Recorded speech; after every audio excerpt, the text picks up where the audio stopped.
Good afternoon and welcome to our Cardiac and Vascular Lecture Series. I am Dr. Galit Hakim, Assistant Vice President of International Healthcare Partnerships and Insurance Development at Baptist Health International. It is my pleasure to welcome all of you to this informative presentation. I would like to extend warm greetings to our friends across Latin America and the Caribbean and everyone joining us today. During this interactive presentation, you'll have the ability to ask questions via the Q&A feature located in the bottom of your screen. I will be your moderator in today's lecture. This afternoon, I have the distinct pleasure of introducing Dr. Adedapo Iluyomade, who will be presenting a lecture titled Advances in Lipid-Lowering Therapies. Dr. Iluyomade is a board-certified preventive cardiologist at Miami Cardiac and Vascular Institute Cardiology Group, which is part of Baptist Health. He specializes in preventive cardiology, clinical lipidology, and cardiovascular imaging. Dr. Iluyomade earned his medical degree from the American University of Antigua College of Medicine, Antigua and Barbuda. He completed his internal medicine residency at the Icahn School of Medicine at Mount Sinai, New York City, and his cardiology fellowship at the University of Miami, Leonard M. Miller School of Medicine in Miami, Florida. Prior to joining Baptist Health in 2022, Dr. Iluyomade served as a non-invasive cardiologist at the University of Miami Miller School of Medicine, which after completing his fellowship training, he began and held a master's in business administration from the Plymouth State University in New Hampshire, and is a fellow of the American College of Cardiology, where he serves on the board of the chapter for Florida. Passionate about furthering the field of preventive cardiology, Dr. Iluyomade was awarded a $50,000 COVID Innovation Grant from the Association of Black Cardiologists while at the University of Miami. He also developed a program and algorithm to detect heart diseases and its early stages in patients with diabetes. Dr. Iluyomade is fluent in English and Yoruba and conversational Spanish. Please, let's give a warm welcome to Dr. Adedapo Iluyomade. Doctor, what a pleasure finally get to meet you, and thank you so much for accepting our invitation today. Thank you for that outstanding welcome, and it's my pleasure. Thank you, Doctor. Go ahead and share your screen and we can begin your lecture. Okay.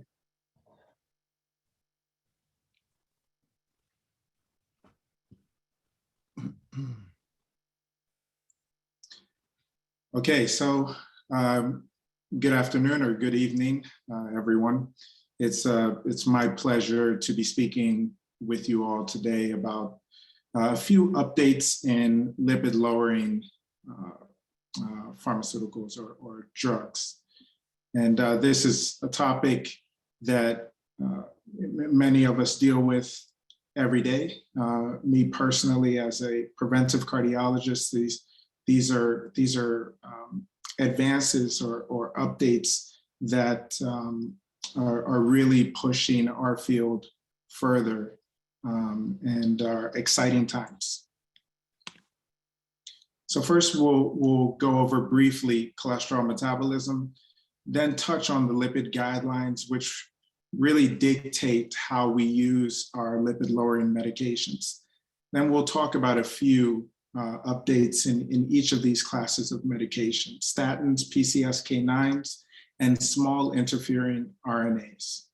And then if we have time, we'll discuss a few future therapies and studies that are coming in the year or two. So firstly, I just want to clarify that heart disease encompasses a number of pathologies, but today we'll primarily be talking about the prevention of coronary artery disease and coronary artery disease related events or ASCVD related events. So cholesterol metabolism, for those of you who are physicians, taking you back to med school here with the hepatocyte and how cholesterol is metabolized within the liver. And also what we see here are the targets for some of our pharmacotherapeutics. So statins, which we use most commonly act here at the HMG-CoA reductase level of cholesterol metabolism. And ultimately what we're trying to do is upregulate LDL receptors so they can be reused and pull LDL cholesterol out of the plasma into the cell, ultimately reducing plasma concentrations of that lipoprotein.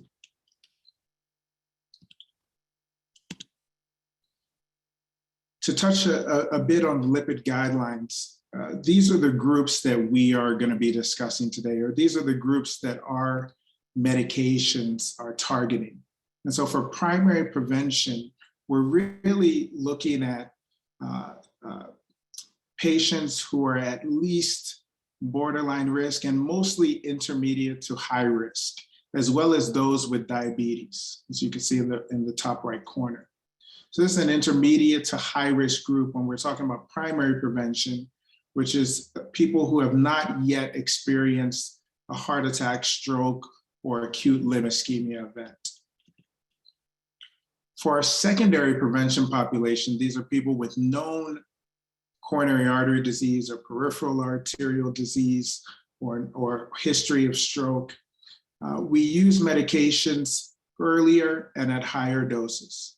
And as you can see, both in primary and secondary prevention, the first line of our therapies are the statin medications.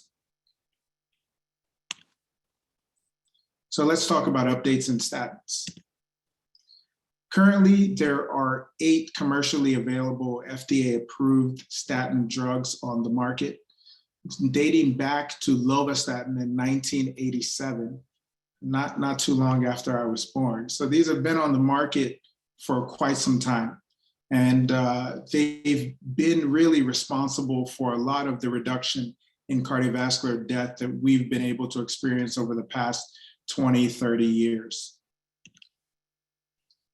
If we look at the trials that have been really landmark trials in statin therapy, over the years we've seen that as we achieve lower LDL-C levels, we also see lower event rates.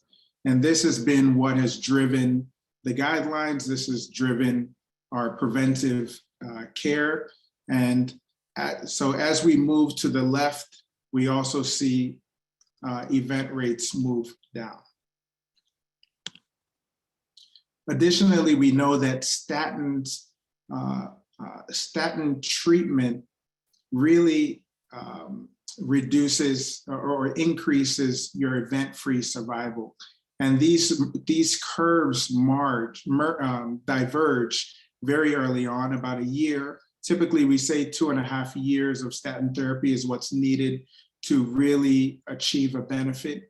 But we can see here that the curves diverge even earlier than that, and they continue to diverge out to 10 years, 12 years. We have data showing 20 years of statin therapy and sustained benefit of being on therapy.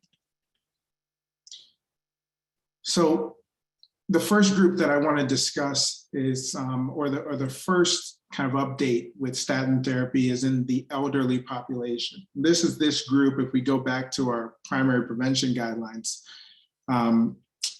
for age over 75, there is no recommendation per se. It says clinical assessment and risk discussion. For secondary prevention, these are people who have had an event or have known clinical disease. We initiate moderate or high intensity statin or continue high intensity statin.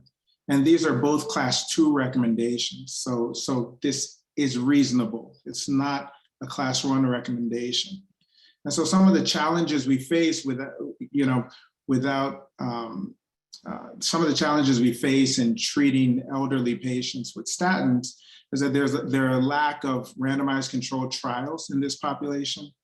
We have suboptimal risk prediction models.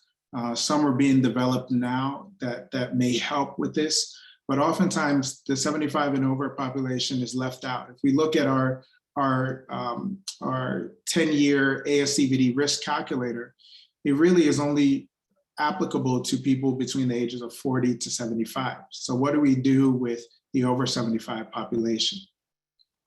We also have the cost effectiveness of using statins for many years or in an older population versus the benefit that they'll achieve. We said typically we mentioned 2.5 years as the duration of time needed to benefit from statins. And so, we're looking at cost versus the life expectancy of the patient. We also have statin-associated muscle symptoms, which may be more prevalent in elderly. So we have all of these factors that ultimately lead to people being less enthusiastic than not to use statins in the elderly population. So to the updates. This first paper was published last year. It's a cohort of 29,000 patients with a mean age of 76.5 years. 63% of them men. And they were essentially patients who were on other medications, so blood pressure medications, medications for arthritis, diabetes, et cetera. And they were randomized to be either discontinued on statin or continued. And the group that discontinued statins saw an increased risk of hospital admissions for heart failure, hospital admissions for any cardiovascular outcome, deaths from any cause, and emergency room admissions. And so essentially what this study showed us is that discontinuing statins was really associated with an increased risk of fatal and non-fatal outcomes. Here we can see the hazard ratios that in each subgroup, there's consistency in that discontinuing statins led to worse outcomes.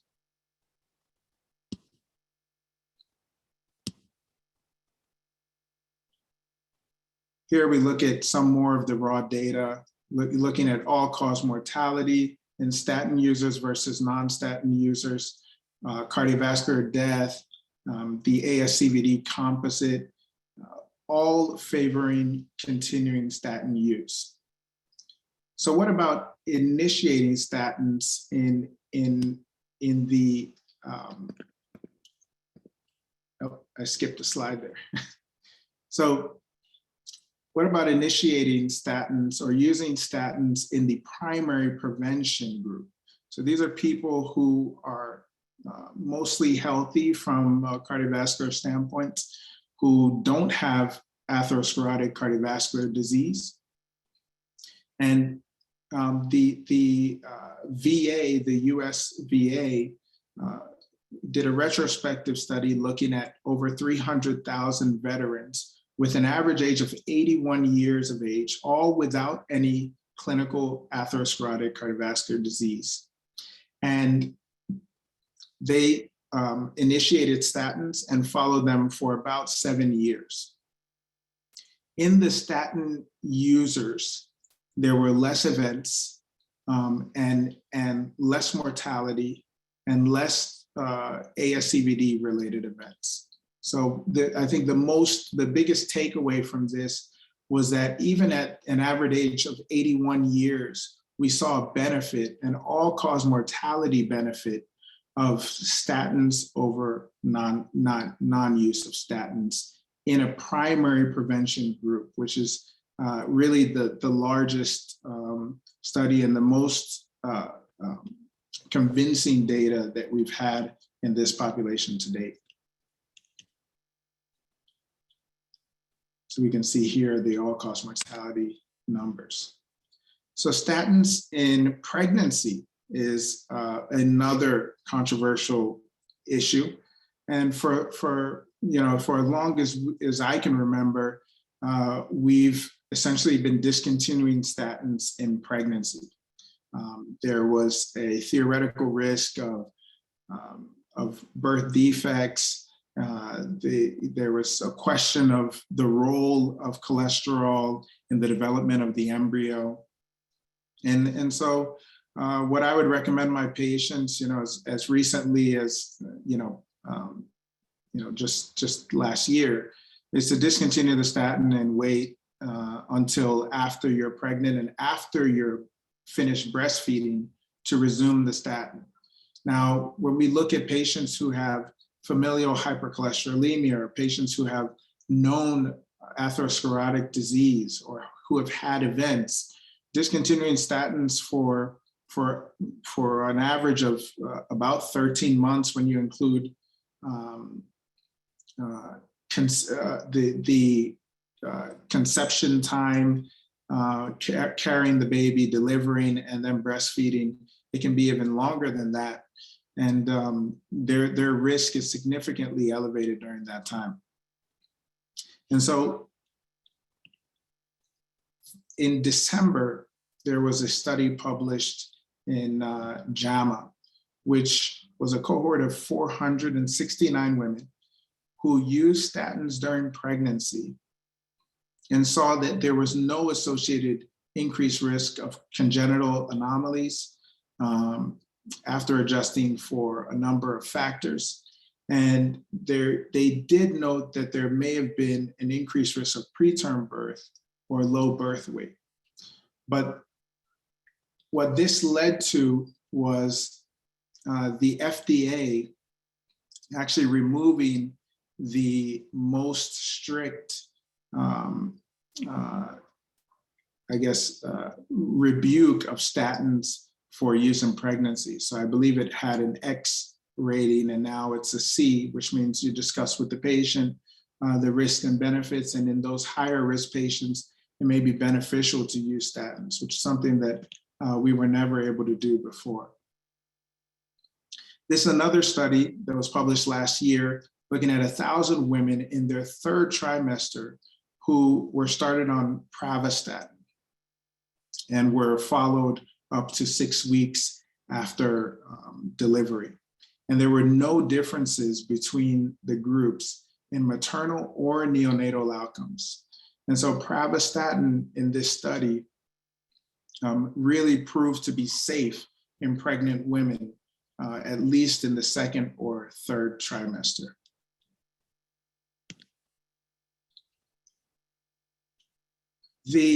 One of the most controversial topics with statin use is side effects. As many as 1 in 2 patients stop taking statins, reduce the dose, or take them irregularly because they believe the cholesterol-lowering drugs cause muscle pain and other side effects. And so this study of over 4 million patients has shown that the true prevalence of statin intolerance worldwide is more likely between 6 to 9%. The primary endpoint was overall prevalence and prevalence according to a range of diagnostic criteria. So there are diagnostic criteria you can see here in the box on the bottom left. According to the National Lipid Association criteria, the prevalence of intolerance was 7%. And if you use the same population and apply the European Atherosclerotic Society criteria, the prevalence of intolerance is about 5.9%. And so there are a number of criteria that we use and you may use in your different countries. The secondary endpoint was to identify any other possible risk factors for side effects. And what they found was the overall prevalence was 9.1%. So a little under 1 in 10 patients actually exhibited intolerance, and that statin solubility did not affect the prevalence. So oftentimes what happens is we'll put a patient on atorvastatin or simvastatin, which are lipophilic statins, and we feel, if they have side effects or they complain of side effects, we switch them to a pravastatin or rosuvastatin or something more hydrophilic But here in this study, they didn't see any evidence that that made a difference in the side effect profile. What they did find in the secondary endpoints were some groups that tended to experience side effects more than others. And these were the older age population, which I mentioned a little earlier when we were talking about elderly, women, Asian and Black races, obese patients, diabetes patients, chronic liver and renal failure, patients who are also concomitantly on antiarrhythmic agents or calcium channel blockers, those using alcohol, and those at higher doses of statins. And they came up with a way to improve adherence based on this data that they gathered from over 4 million patients. And they published that separately in this study. And you know, this was interesting to me because they used a term that I hadn't heard before, which was the drug-SIBO effect. We know the nocebo effect, which is essentially, you know, it's similar to the placebo effect. But the drug-SIBO effect is when a patient takes a medication that they believe is a statin, or they know is a statin, they feel the side effects, regardless of the pharmacologic effect, the dose, et cetera. And so they blinded 2 groups of patients, gave one group a dummy tablet and one group the actual tablet. And when you do that, you can see the true pharmacologic effect of the medication when you blind them in that way. And so what they developed was the SLAP protocol, SLAP, to help with adherence to statins in those who are having side effects or who believe that they're having side effects.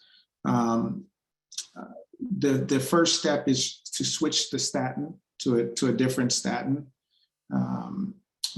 Contrary to what the previous, their previous study mentioned about hydrophilic versus lipophilic, they still recommend alternating between these types of statins. Second is to lower the dose.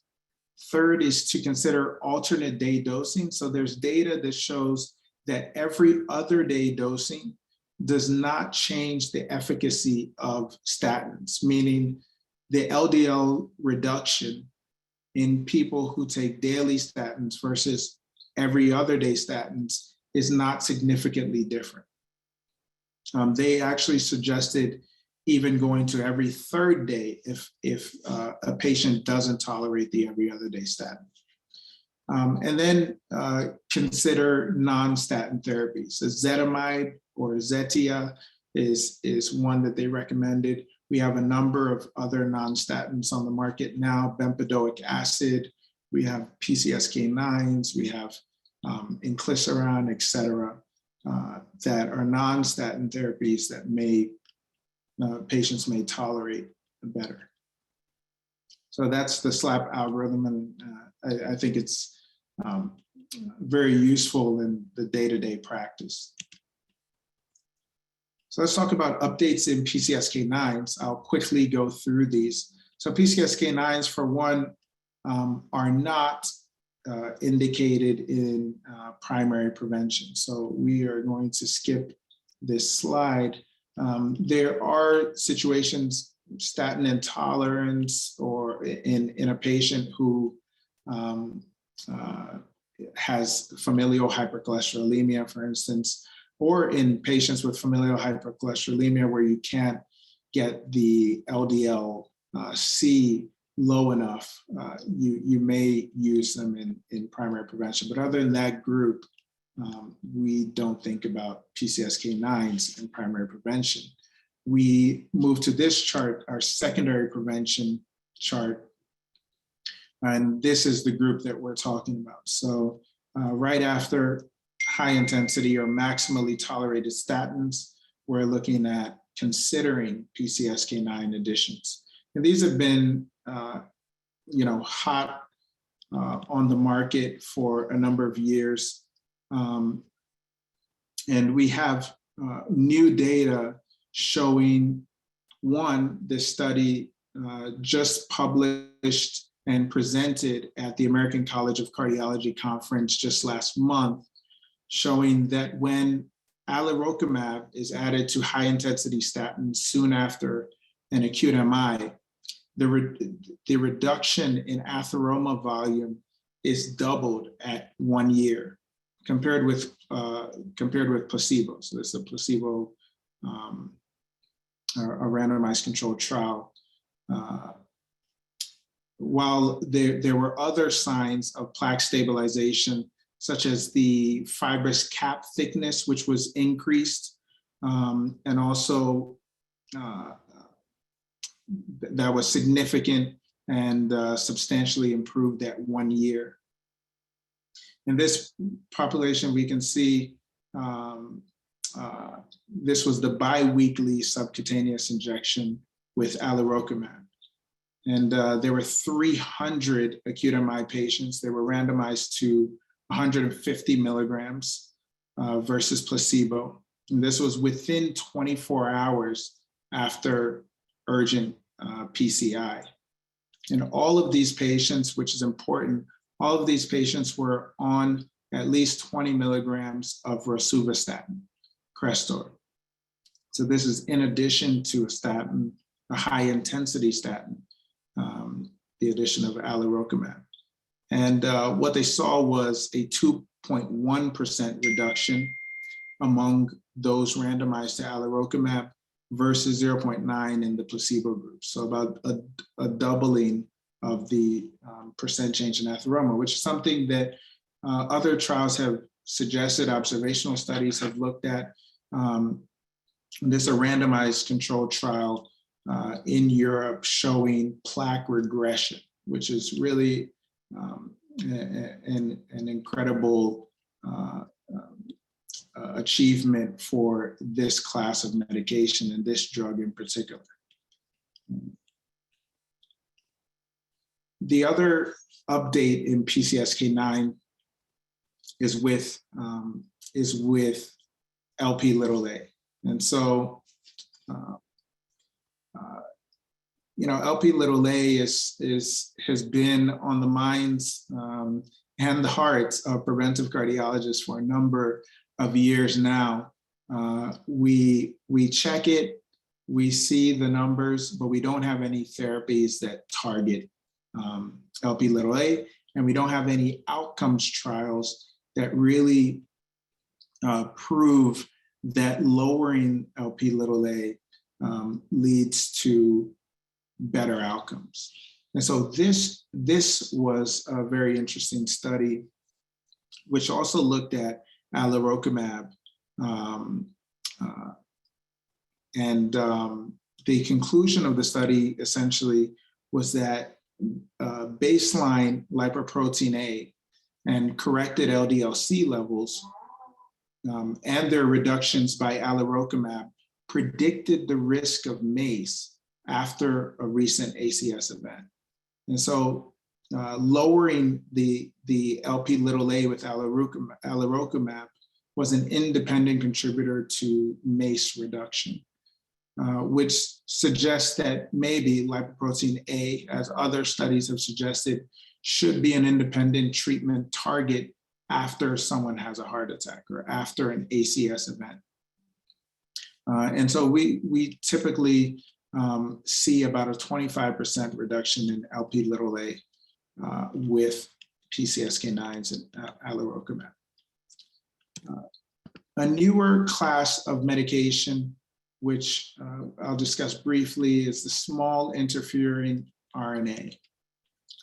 And the one that we have on the market now is called Inclisaran.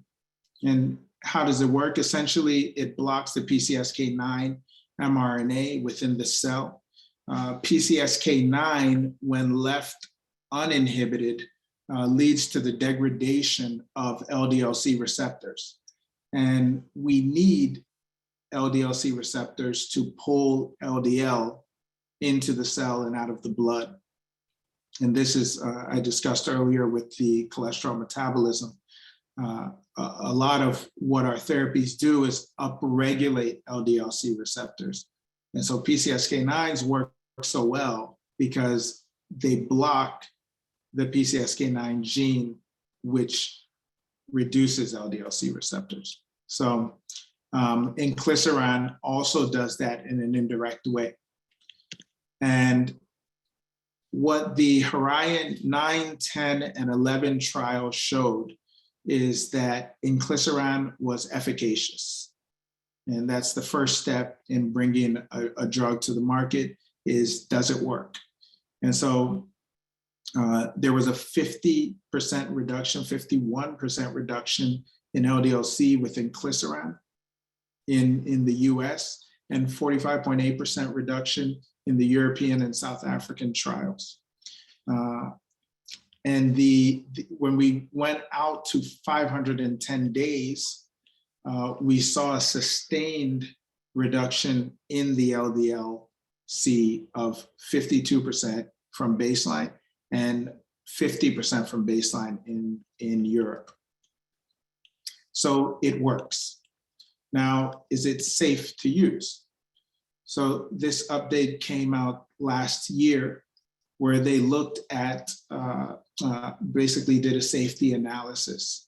And they found that there were, modest injection site reactions that were mild to moderate, but there were no major side effects to exposure with the exposure to Inclisaran. And so what ultimately followed was that the drug works and it's safe. The FDA approved it for treatment in patients who have heterozygous familial hypercholesterolemia or who have clinical ASCVD. So that's our second chart in the guidelines, the secondary prevention group, who require additional LDL-C lowering. So this is on top of a statin or in someone who is statin intolerant. And what's nice about Inclisaran is that it's an infusion twice a year, which is incredible.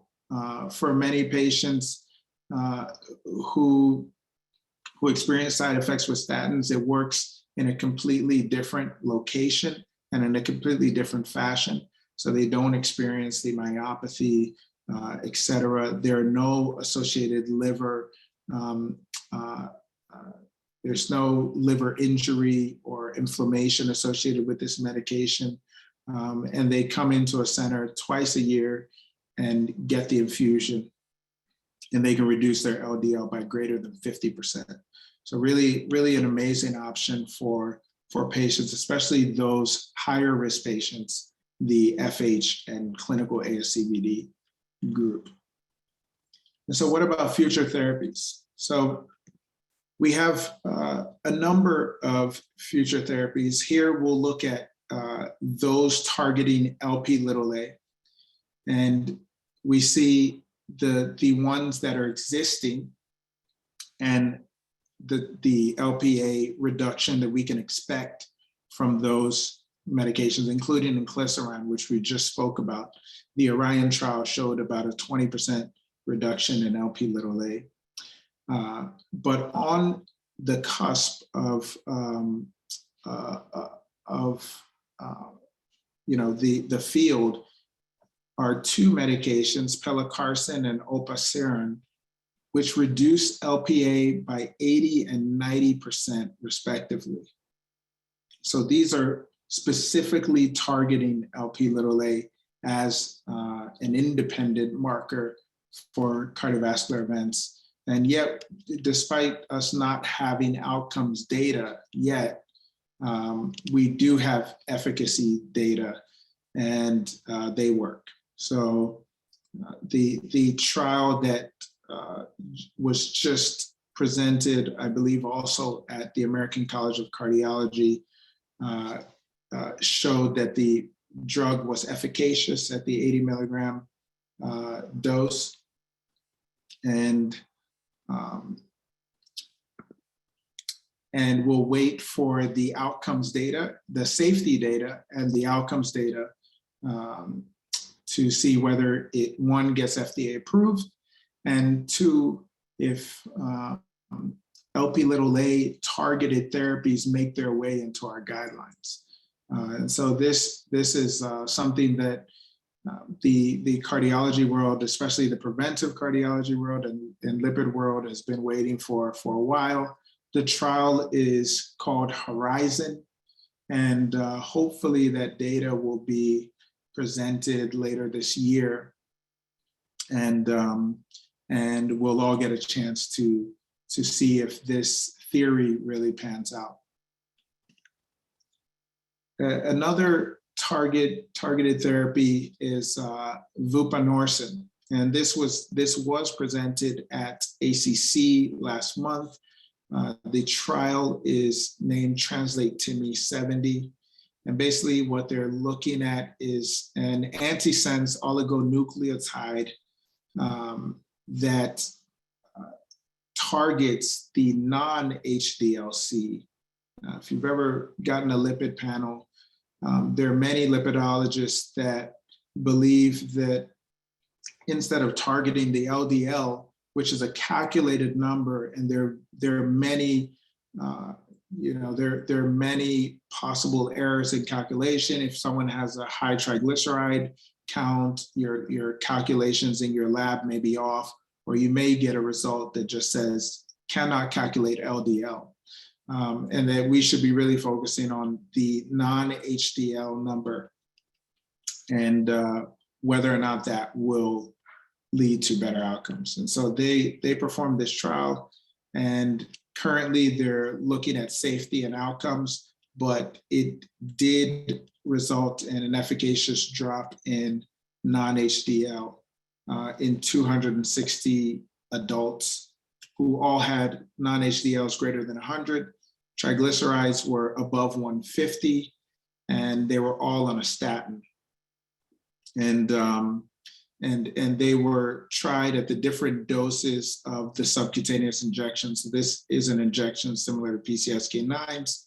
They're given every 2 weeks, also similar to PCSK9s.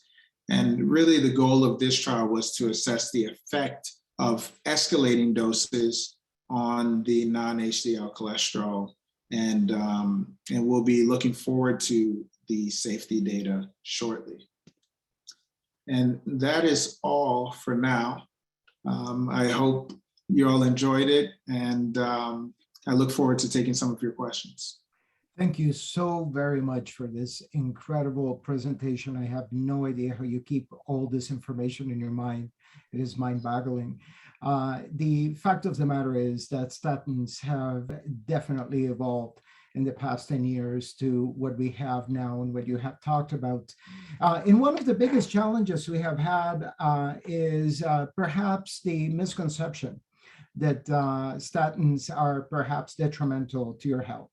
And I remember back in 2000, I want to say 2008, when the American College of Cardiologists said, you know, the amount of people that are entering the hospital because of MI and CHF and other issues related to cholesterol is just mind-boggling. Therefore, we need to start at hospital level promoting, at a very minimum, promoting a start of a statin.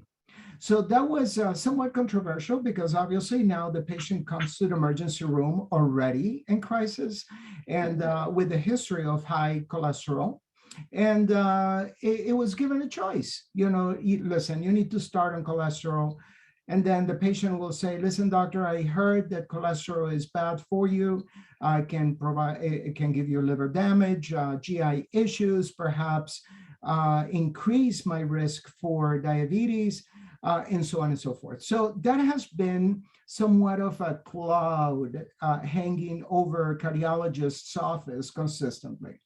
What are your thoughts in regards to this, and what is it that you think that we're doing in order for us to mitigate this particular problem? Because it is indeed a problem. a basic medication that is accessible to the community, we are having issues promoting it and making sure that the patient is educated enough to receive a statin.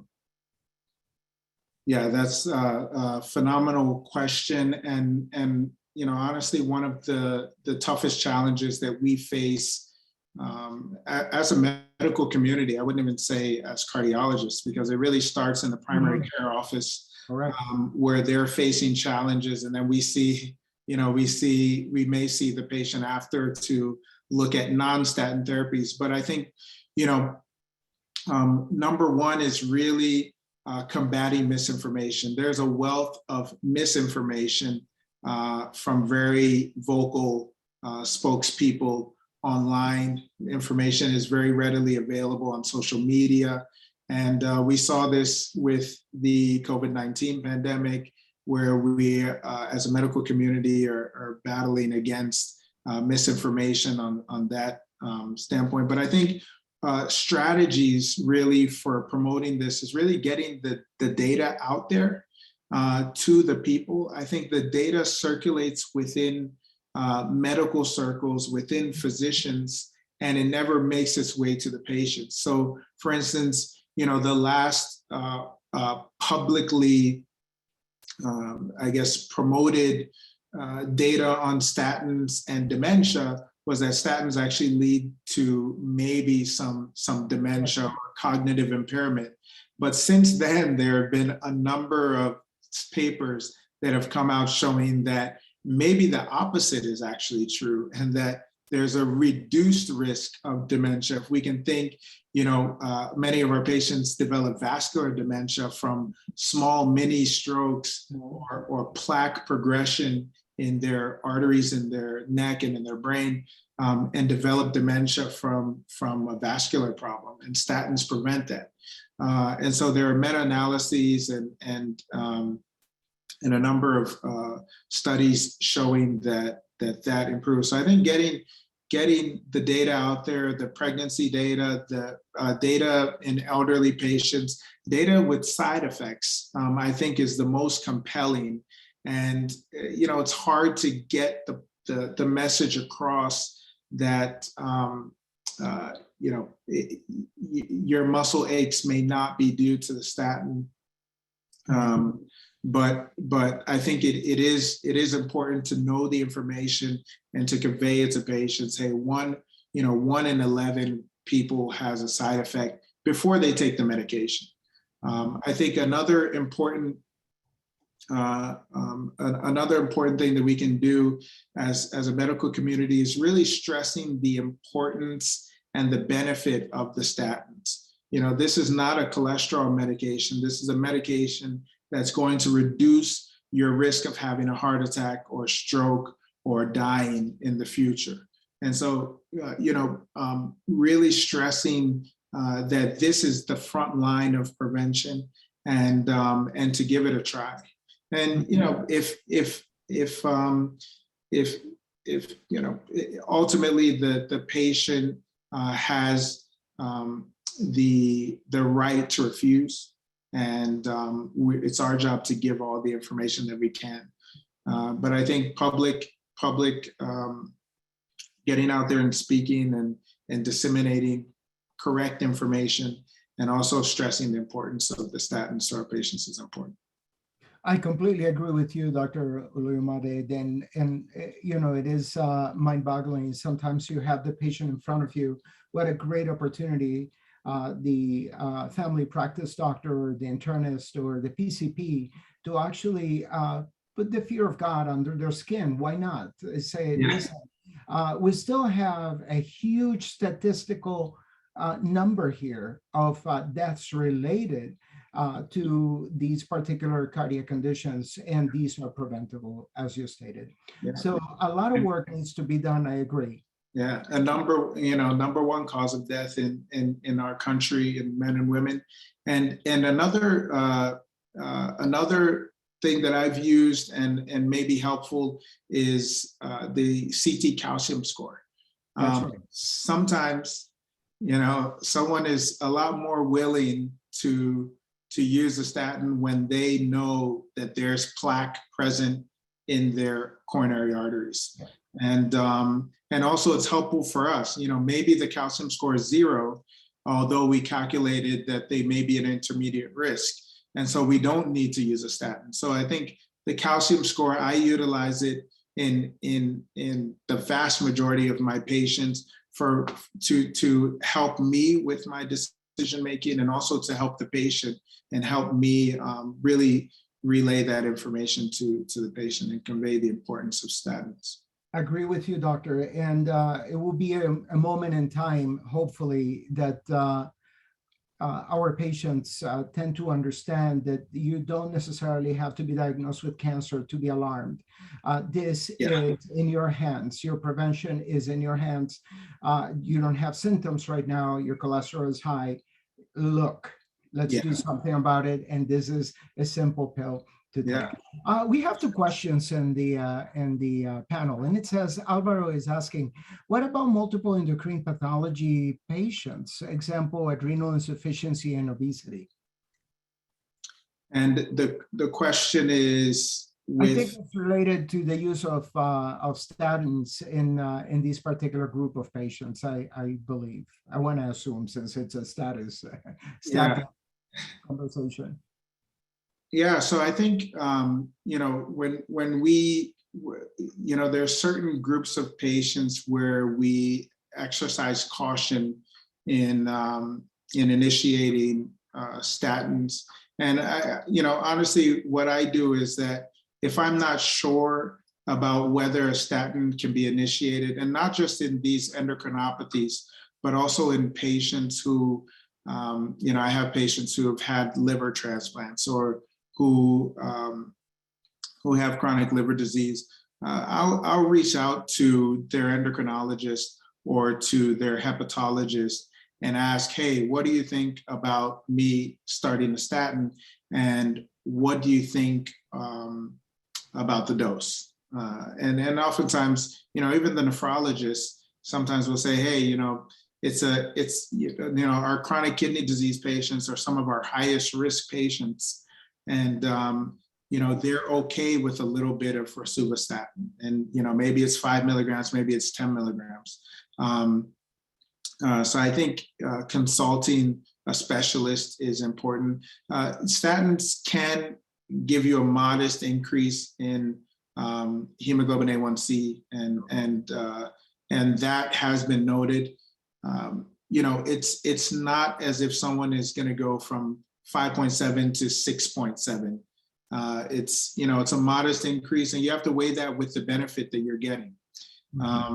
So it is a discussion, and always a risk benefit type of discussion. Absolutely. And I think it's worth also mentioning that are in pre-diabetics are the ones that perhaps are more susceptible to these kind of complications. Now, for these type of groups of individuals that are already classified as pre-diabetics, do we have an alternative? Do we have something that we can offer them as a statin or a medication that would be similar to?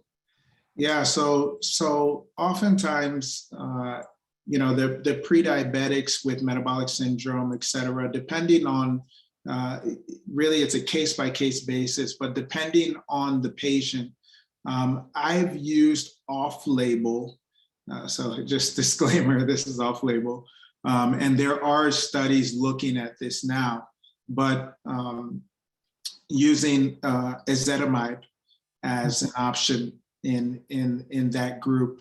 Ezetimibe will give you a less potent LDL-C reduction and reduction in outcomes, but it gives you something, and it's pretty good by itself. And some patients have respond dramatically to it. So I'll use ezetimibe. It's 10 milligrams once a day, very easy for the patient to take, limited side effects. A lot of times, not only do patients develop a little bit of hyperglycemia, but they also get myopathy more in that metabolic syndrome group. And so ezetimibe really works in that group. Another medication that I use sometimes off-label is icosapent ethyl. A lot of times patients with glucose intolerance also have concomitant hypertriglyceridemia. And you'll notice that triglycerides are really high. And I'll use, now we have, I believe, 2 generics on the market, icosapent ethyl 2 grams twice a day, and you get cardiovascular death reduction. You also will reduce the triglycerides, but you get that mortality benefit with that without using a statin. It's definitely a catch-22 regardless of it, but again, the benefit of actually using it is what we really need to promote. Alvaro is asking, what would you still recommend? Would you still recommend Iluyomade as a treatment of choice? Yeah, so in the patient populations where Iluyomade is recommended are really in one, patients with familial hypercholesterolemia, where you're unable to, with a maximally tolerated statin. So a lot of times these patients are statin or non-responders to statins, the FH patients. So you try a statin and you only get their LDL down by 10%, 20%. You need a 50% reduction. Then you use Iluyomade, which is a potent LDL-C reducer at that point. So in addition to a statin, and oftentimes I use a statin and then I use ezetimibe, and then I'll use Iluyomade in that patient population. And the same thing goes for someone who's had an MI, a stroke, a peripheral arterial event, where you're unable to reach the LDL-C goals. So 50% reduction, also less than 70 milligrams per deciliter LDL. For very high-risk patients, less than 55 milligrams per deciliter LDL. Oftentimes you can't get to those lower levels with just a statin and ezetimibe, and you need Iluyomade in that situation. So Iluyomade is a great medication. I find it harder to get it approved, but you can also use it in patients who are statin intolerant. So someone who has proven statin intolerance, you can look at the different criteria. So their LFTs greater than 3 times the upper limit of normal, CK, creatinine kinase greater than 4 times the upper limit of normal, myopathy that they report with 2 or 3 statins. Then you can use a PCSK9 and apply for them to use a PCSK9 instead. And so those are the groups that I would use it in, and I think it's a great medication. Absolutely. I wish the insurances would allow us to use it more. Eventually they will, as it is already written. And anyway, it is wonderful to have all these tools in your armamentarium to be able to help these patients. One last question before we let you go, because we're at top of the hour. And Androla is wondering, can I still use statins if my cholesterol level is borderline? Yeah, so the important thing to understand about statins is that I always tell my patients that it's not so much about your cholesterol level. It's more about your risk and or presence of plaque. So the reason we use statins, yes, they work by reducing cholesterol, but what we're using them for is plaque stabilization. So we don't want plaque to rupture that causes a heart attack. So we want the plaque stable. We want to stop the progression of plaque, and we want to reduce inflammation in that plaque, in that lipid core of the plaque. So unstable plaque is what we're trying to prevent. And so even if your cholesterol is borderline, if you have disease, you should use a statin, because there are factors that we can't check in the blood. There are factors that aren't related to your cholesterol level. For instance, we have patients with rheumatoid arthritis who are at increased risk of heart attack and who develop plaque. Patients with lupus, patients with HIV, patients with genetic predispositions. So you may have, quote unquote, normal cholesterol or borderline cholesterol, but still be at an increased risk of having a heart attack. And so there are all these, smokers. So if you're a smoker and your cholesterol is borderline, you're still at a higher risk than someone who's not a smoker.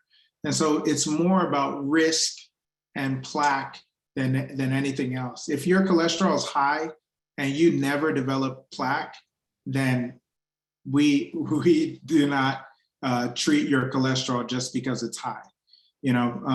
So if we could predict that, if we knew who would never develop plaque, and some people don't, that's where calcium score comes in. The calcium score of 0 answers this question. A borderline cholesterol with plaque, statin. A borderline cholesterol with no plaque, no statin. And so that's how I would answer that question. I think that we have a perfect algorithm then. Yeah. And with that, exactly. And with that, Doctor, on behalf of our entire team at Baptist Health International, I really would like to thank you and welcome you once again to our organization. And this informative presentation was something that we all needed to be reminded of. So thank you for sharing. And to all of you for participating and attending today's lecture, thank you. If you have additional questions about today's presentation, please feel free to email them to BHIWebinars@baptisthealth.net. That is BHIWebinars@baptisthealth.net. We'll make sure to send those questions to Dr. Iluyomade for his response and obviously start a conversation with him in regards to this. We look forward to seeing you in our next Cardiac and Vascular Lecture Series, which is scheduled for August 3rd, 2022. In the meantime, thank you once again for your patience and for participating. And thank you, Dr. Iluyomade, for your time. Have a great afternoon. Thank you very much.